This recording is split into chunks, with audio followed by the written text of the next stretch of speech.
Hey guys, Connor here with Chrome Designs, and thank you for watching this video. Now today I'm going to show you how to make another YouTube background. I've made a couple of these videos before. Maybe this one will be more professional. It will be quite longer, so just kind of stick with it and hopefully you'll have a more professional like background. So to start off, I have this template here, which is the modules which kind of will appear on your channel. There might be a link in the description. If not, look at my other videos or search YouTube. You should be able to find background somewhere out there. But without further ado, let's get started. So first of all, I'm just going to work on the background. So I'm just going to double click on the spare gap and go to Gradient Overlay. I'm going to change the style to Radial. I'm going to reverse it and I'm going to alternate the white with the kind of colour scheme that I'm going with, which is kind of like a greenish sort of colour scheme, maybe a bit lighter, maybe more of a green lime sort of colour, like so. And I'm just going to maybe, oh, I did not mean to do that, like just delete that other one and that'd be a black. Okay, so go on the black. I'm just going to go up to the green, just so it's kind of like a really dark green on the outside, like so. So that's looking quite nice. And just going to click OK. And actually this is kind of better than just having a solid colour. And one other thing I like to do is I like to make a new layer. And if you go to Filter, Render, and Clouds, it'll kind of bring out some clouds. And this kind of diffuses it, so it's instead of it being kind of like plain and all smooth, it's going to go actual picture. That's what it looked like. It would kind of add a bit of texture and depth to it. Well, obviously not now. But yeah, go to the channel type, change it to overlay, and change the opacity, crank it down to about 50 or so, maybe a little bit lower depending on your preference. But that's starting just to look a little bit better. As I said, it has a bit more depth to it. And that is it for now. Now, one other thing I like to do, I like to go on Google. Google is always your friend. And I've typed in green abstract and go to large. And I was going to use one of these images. I haven't actually decided what I'm going to use. I might use this one here. Just an abstract when it won't really matter what picture. Just kind of create a bit of diffusion in the background. It doesn't really matter. That's alright. That's quite nice. You want something with a bit of feel to it. I'll go stick with my guns. Go this one. Usually when you make tutorials, you kind of usually go through it beforehand. I haven't in this one, so bear with me if I do make a few steps wrong. Maybe go back on what I just did. See that picture, maybe a bit pixelated, but anyway, doesn't really matter because you're not going to be really seeing it. Just line it up here so it's kind of drag it into the corner, and the same down into this corner. Now I am going to go to Filter, Blur, and Gaussian Blur. And I'm just going to add a blur to it, just so I kind of take out all the sharp edges. Something like this, and this about 18. Kind of depends on your image really. I'm just going to click OK. I may have to go back on that. I'm going to change this to overlay as well, and maybe crank it down to about 70, like so. Now again, just kind of gives it a bit of a feel, a bit of brighter and dark, kind of contrast if you will. And I think that's looking quite nice coming along. If you go to actual pixels like so, that's looking quite nice for the background. So now I'm going to get started on the modules. Now this is kind of a personal preference. Again, depends on what kind of colours you're going for. But modules, you need to work on one of the modules. I'm just going to go to the bottom left box, which is this one here. I usually like to just take colour overlay and go back again, just so you kind of realise what you're working on. Just so I have a habit of doing. And I'm just going to go to colour overlay, and instead of having it pure black, I like to have it a few shades lighter than black, so like a darkish grey. And just hit OK. Then I like to go to stroke, maybe change the colour to a white. For now, change it to the inside and the size to 1. And then you kind of see that you got kind of a smallish stroke, but it kind of defines the box a bit more. Go to outer glow, change it to normal, and the colour to black.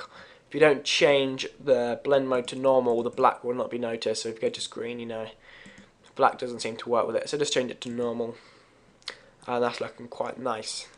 In fact, one other thing that I may like to do, change your fill type to gradient, and change the style to shape burst. And you can just change these colours to maybe like a green, sort of whitish kind of colour, like so.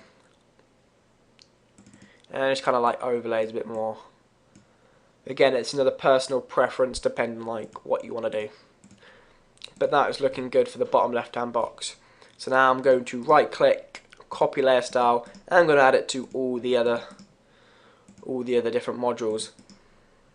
Now another thing in Photoshop, it brings up little FX, little drop down bars, which do get on your nerves because you really don't want to see them. It just kind of clogs it up. No, that's looking quite nice. Just go fit on screen.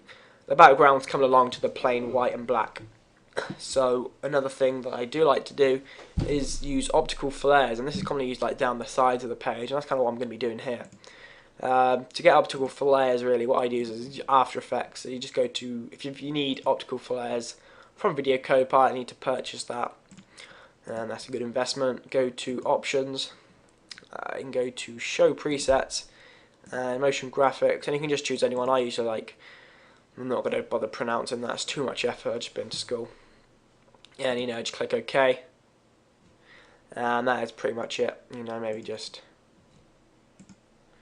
kind of center it up a bit more, but you know, then just kind of go full screen and print screen that. I'm not going to bother doing that because I've already got one on the desktop. So I can go to File Open, and I'm going to open that optical flare here. I'm just going to go to the marquee tool, drag out, edit and copy, and I'm just going to paste that in here. Obviously make a new layer. In fact, I'm not going to go in the modules tab. I'm going to make a new layer above the modules and go to edit and paste, like so. And I'm just going to get in a rubber.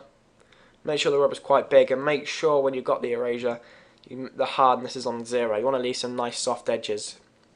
In fact, beforehand we're going to change the layer to screen. Just kind of get rid of the most of the background.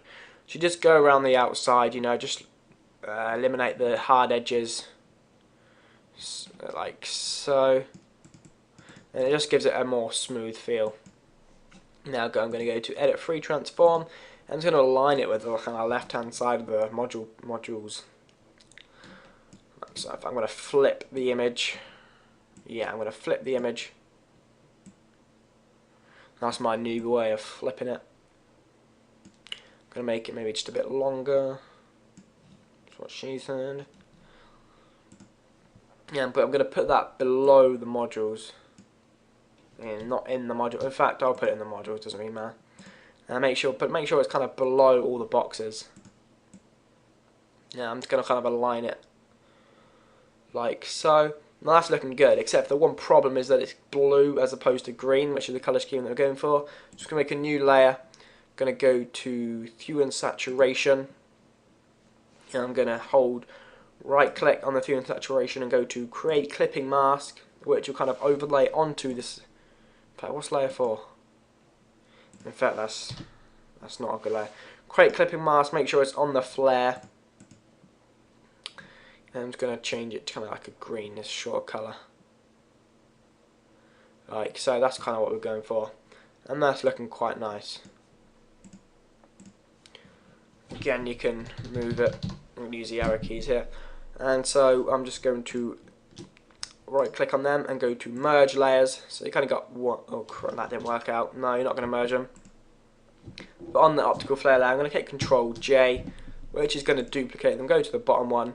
And I'm just going to move the bottom one over to the left hand side.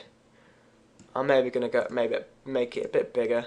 You can always use a different flare of different sides just to mix it up, but I'm doing this for time purposes. Drag it up a tad, like so. Click OK. Now Control J the Hue and Saturation, which duplicates it again, and drag it under the layer 3 copy. And Create Clipping Mask. So you're basically just duplicating what you did before, doing the same steps. You've got Hue and Saturation, Clipping Mask onto the I've got a bad throat now. Onto the optical flares, and the same again, Hue and Saturation, optical flares. and that is coming along, and that's kind of the base of your actual YouTube background right there. So that's actually what it will be seen like. Now going to the text. Text is often a hard thing to kind of get some actual nice looking text. No, I do apologise. I'm going to try my best. Change the colour to grey for now.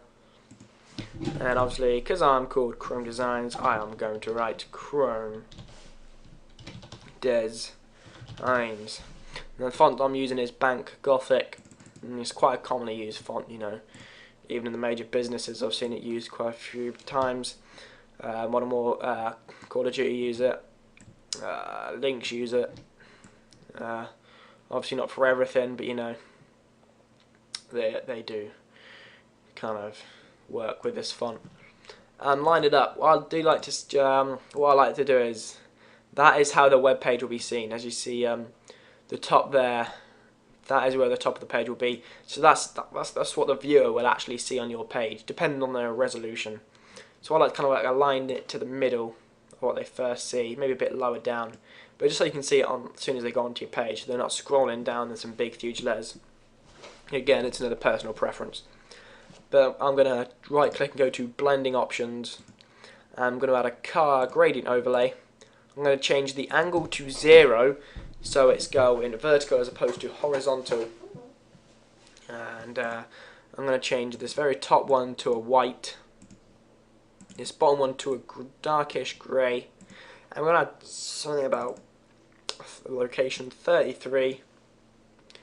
I'm going to make that a bit darker, like a lighter grey. Maybe drag it down just a bit. Maybe not so much. I really got to kind of mess around with the colours just to make it look good. I kind of like the white tip text. I think I saw on Apple, I kind of quite liked it. It's not really working out here though. But anyway, you get the general gist of what I'm trying to get at. You've got some kind of grey diffuse text, like so. And click OK. You don't want to mess about with the drop shadow and everything now, because we're going to be making some 3D text. I'm going to click Ctrl J, go to the bottom layer, go to Edit, Free Transform. In fact, no. On the duplicated layer, go to one at the bottom, go to Color Overlay, and just leave it on red. I like to leave it on red just so you can really see what you're working with. Go to one of the corners, hold Shift and Alt, and drag inwards. In fact, I'm going to use the top left corner, drag inwards. It's not working. Shift and Alt, let's drag in. That'll do. Again, if you have Cinema 4D or whatever, you can use 3D text there. You don't even have to have 3D text if I'm honest, but it does help. Now just go back to Color Overlay and just kind of choose a darker grey, just so you can kind of really get the depth in there. A bit darker than that. I kind of like to stick away from using black text. Again, it's another personal preference. A lot of personal preferences in this video. I'm just going to add a drop shadow and maybe add a bevel and emboss. Remove the black, you know, the white. Just be there. Maybe add a stroke. Change the size to 2. Maybe just a kind of a dark grey. I do kind of like to stay away from the black. I'm anti-black. Not in the literal terms. Okay, so we've got the text on the left, and your background is kind of pretty much really getting there. It's looking quite nice. You've got some kind of flares going in the background. It's not the same consistent colour. It's looking nice. Where's the fade? The modules need to be below the fade, like so. So it actually does fade. So obviously it goes in order on the right, and so on the layers panel, it does go in order. So what you want to be on top will have to be on the top, and also at the bottom will be at the bottom. So the background is obviously last. Otherwise, it will overlay on everything else. I'm going to right click, go to Fit on Screen. And there is our background. There it is in all its glory. You can obviously add some other things. Use just some techniques for your own background. But no, that's really about it. Thanks for watching this video, guys. Hope you learned something. Hope you can maybe get a more professional looking background than what you previously had. But no, thanks for watching this video, and I'll see you guys soon. Bye.